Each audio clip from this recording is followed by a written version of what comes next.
Okay, I'm throwing the trash away. Ow.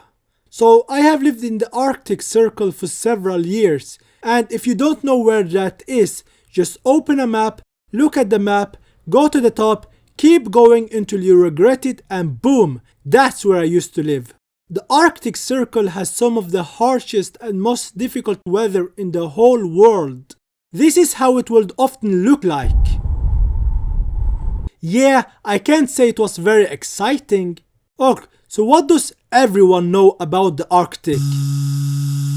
It's cold? Correct, Steven, and you just won the $1 million. The Arctic is freezing. The temperature could get down to minus 50 degrees Celsius. At that point, the Arctic isn't just cold, it's actively trying to kill you. Like sometimes I will take a quick wash before I leave the house, and shortly after leaving the house, boom, I would completely freeze and my hair would look like icicles and I would get a brain freeze. While I was living in the Arctic, I would put on a ton of clothes every day to avoid becoming cold during the day. I would wear so many layers of clothes that I would look like I was hiding someone under my clothes. And if you think you won't get a problem living in the Arctic, as long as you stay inside your house, you would be wrong, because even inside you have to make sure your house is warm. And one time the water pipes in my house froze, so that meant no tap water, no shower, and worst of all, there was no flushing, so we couldn't use the toilet. And when the water came back to the house, everyone in my family stormed to be the first one to use the toilet. But the main challenge of living in the Arctic was simply going outside. Walking outdoors will be very difficult because heavy rain and snow combined with cold, icy winds will make the ground extremely slippery and it would have little friction. So if you fall, you will just keep sliding forever. Okay, not forever, that will be crazy. I lived on top of a hill with my family and it was extremely difficult to walk on it. I would often head over to the grocery store which was beside our house, but going over there was a nightmare. I would then spend the next 20 minutes falling and hurting myself while I was walking over to the store.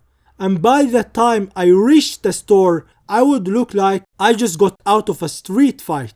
So walking outside without falling was completely impossible until I found out about ice cleats. What? What's that? Ice cleats are like clothes you put on the underside of your shoes. With them on, I'm invincible.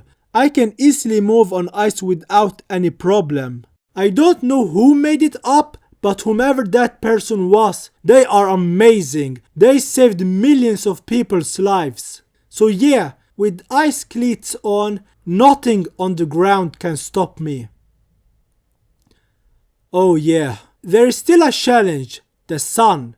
In the Arctic, the sun doesn't just set, it disappears for weeks. It goes on a whole vacation during winter, and when that happens, it gets really dark. It's easy to lose track of time when that happens. You can take a walk at 8 in the morning or 8 in the evening and it looks really dark anyway. You can barely see a thing, which can get really dangerous when cars are driving by.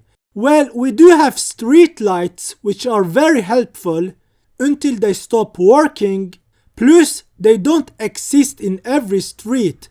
So unless you want to be sent to the hospital, you have to do something. So what do you do when you want to walk outside when it's dark? Well, you wear a retroreflector. A what? What's that? It's a tiny piece of plastic that reflects light. And honestly, it's the only reason cars can see you in the dark. Without it, you aren't a pedestrian. You are just another speed bump on the road. And just as with ice cleats, I have no idea who made the retroreflector up, but whomever that person was, they are amazing.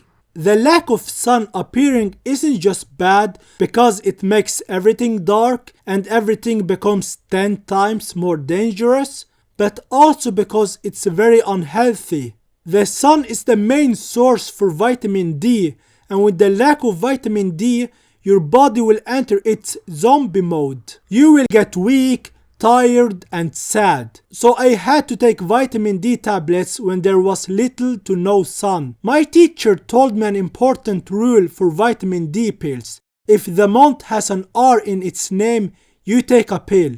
January, pill. February, pill. May, May doesn't have an R. Basically, you have to take vitamin D pills for up to 8 months a year. Because of the cold and the darkness, your whole life freezes during winter.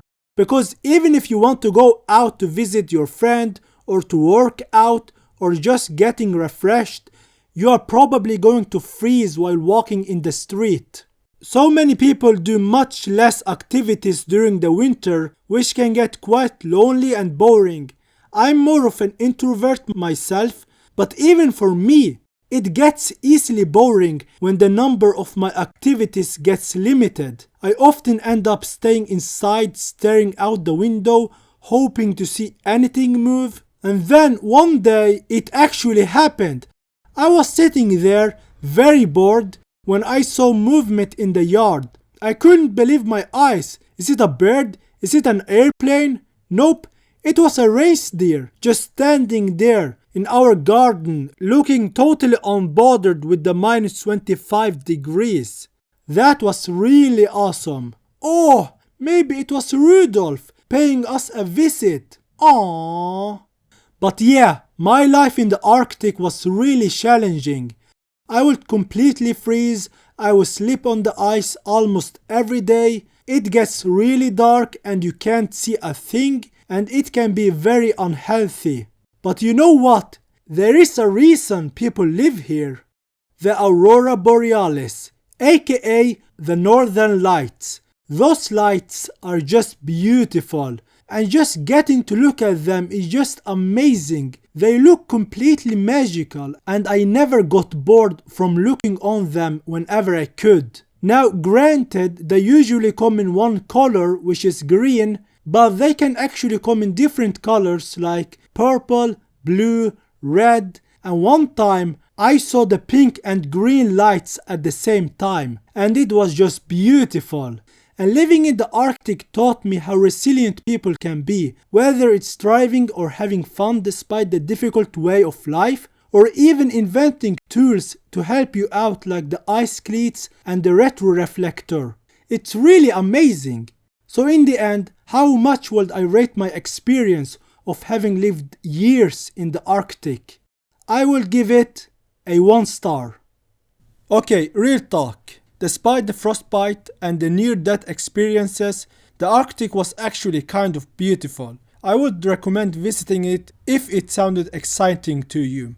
And I didn't even mention the midnight sun, where the sun literally doesn't go down for weeks during summer. It's like the sun is making up for all the days it goes missing during winter. Anyway, huge thanks for watching. If you enjoyed watching me freeze, please hit that like button. It actually generates warmth for me. And share this video with other cool people. And if you want to see more stories like this, then subscribe so you won't miss anything new. And in the end, don't forget to stay warm and take care.